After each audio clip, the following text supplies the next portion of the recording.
Sin duda alguna, a nosotros nos gusta dar nuestra opinión sobre algo, las cosas que no nos gustan y por sobre todo las cosas que no nos gustan. La crítica es fundamental para el crecimiento tanto social como individual, nos ayuda a replantear nuestros actos como seres pensantes ante las situaciones que nos pone la vida, lo cual no hayamos podido ver antes de ser criticados sobre todo eso, Ayuda a ampliar el espectro de posibilidades de opciones, las cuales podríamos tomar.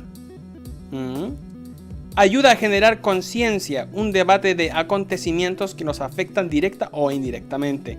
Sin la crítica es imposible mejorar algo, es imposible madurar. La autocrítica es fundamental a la hora de ser alguien en la vida social. Nos adapta a nuestros dogmas y éticas que nosotros mismos hemos ido cambiando a lo largo de cientos de miles, de todos los años de la humanidad, qué sé yo, de la evolución del hombre.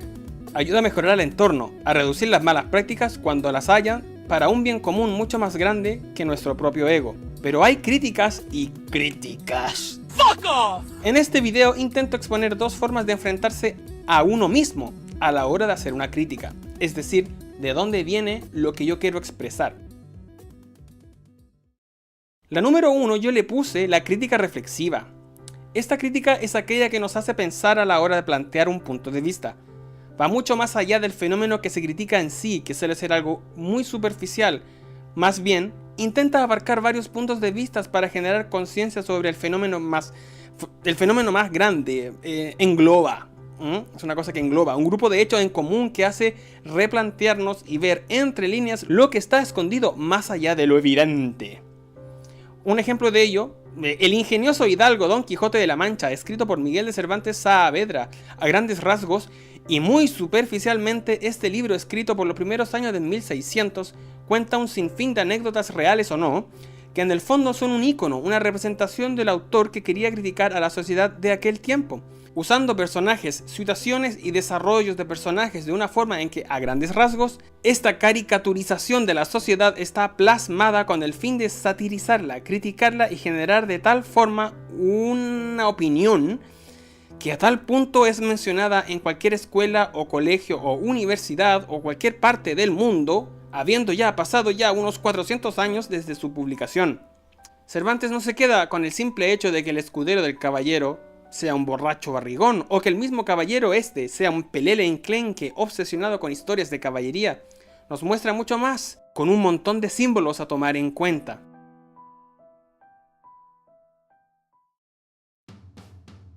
Por otro lado, tenemos la crítica visceral, aquella que nace de la guata, del abdomen, de la sangre hirviente por la rabia efusiva o la felicidad explosiva del momento.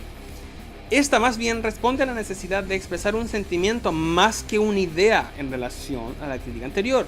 Se usa el canal de la opinión para reforzar alguna emoción que debe ser expresada en ese momento preciso.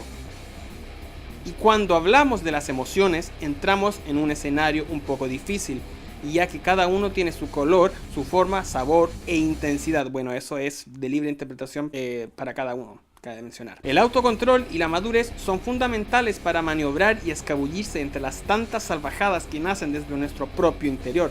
Si no, la humanidad se hubiera acabado hace varios milenios, pero aún hay gente que es incapaz de hacerlo.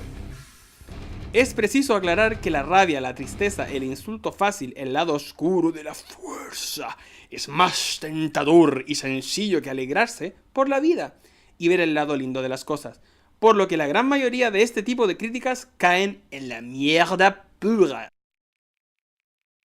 Ejemplo de ello, cuando la empleamos para generar una reacción negativa en aquel o aquellos que nos escuchen, como si de una amenaza se tratase, imponiendo nuestro punto de vista de la manera más brutal, más arcaica posible, escondiéndose de esta forma las verdaderas intenciones que tenemos, que es atacar a saco a alguien o algo por algo mucho más profundo, mucho más animal.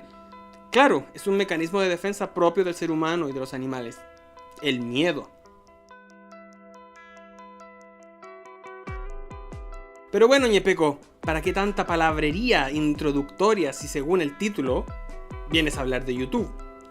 Llevo ya varios días viendo opiniones en YouTube acerca de variados temas. Sin duda el que más ha salido a colación los últimos días, semanas, meses, ha sido el tema del tal Reset, el youtuber que maltrata a gatos e intoxica a vagabundos. Cabe mencionar que no estoy de acuerdo con la gran mayoría del actuar de este youtuber en sus videos, también el de otros youtubers, pero no falta el que cruza la línea de lo éticamente incorrecto y bueno, pasa lo que pasa. Después de varias horas de muchos videos en mucho tiempo, me he dado cuenta que en esta plataforma de YouTube existe mucho de la segunda crítica ya mencionada anteriormente, aquella visceral, que no para de garabatear, de decir malas palabras, de insultar a la persona o algún fenómeno de turno. Ayer fue el Caranchoa, hoy Reset, mañana Bexi Vergas, siempre lo hace Dallas Iñare, en fin, es eso. He dejado de seguir variados canales por lo mismo, aquellos que caen en el pelambre, en el cuchicheo de vieja zapa, en el cotilleo de las señoras que no tienen nada más que hacer que criticar la vida de los demás, y lo peor de todo es que estos canales que se alimentan de la basura que genera YouTube son una apología a la toxicidad social, desde mi punto de vista, humildemente hablando, cierto. Este fenómeno es oro y plata en YouTube. Yo fui aquel que el año 2010 comencé a ver YouTube mucho más seguido que la televisión, y ahora toda la basura aquella ha emigrado de plataforma, dándole cabida a todas estas formas de expresión, y que el mismo YouTube, la misma plataforma, se esmera en que triunfen. Es decir, que según el algoritmo de este gran amiguito mío, la cantidad es inversamente proporcional a la calidad. A peor calidad, mayor popularidad. Ningún youtuber es perfecto, no existen, somos humanos, somos grises, ni blancos ni negros. Yo me quedo con lo que a mí me interesa del generador de contenido que consuma. Pero cuando este generador de contenido pasa este límite, que yo mismo le doy dentro de mi apreciación personal, ya deja de ser interesante y se transforma en un número más de la mierda que abunda en esta plataforma. Al final, ¿qué quiero decir con todo esto que estoy diciendo, que parece ser algo muy tonto, grave? Bueno, pues yo no digo que se deje la crítica. Hay varios canales que logran balancear las del tipo 1 y el 2 en un formato único. Los humoristas lo hacen, los escritores lo hacen, los músicos, los políticos, artistas, etc. Pero cuando hay exceso de la crítica visceral, sobre todo en YouTube, siendo este una plataforma usada mayoritariamente por un público inmaduro entre 12 y 17 años, creo yo que no generamos nada positivo, más que peleas, discusiones, cuchicheos que no hacen más que desviar de una forma muy errática la atención. El problema no es un youtuber, o 4, o 20, o la plataforma en sí, somos nosotros, y algo estamos haciendo mal. No nos quejemos si mañana nos gobiernan un montón de zánganos chupasangres adictos al poder, ya que de cierta forma nosotros les entregamos esa posición política, económica y social.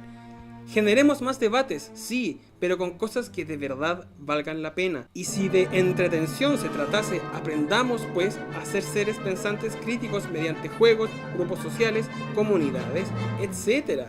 ¿Sabías que todos tenemos una responsabilidad social de enseñar y aprender por y con el otro?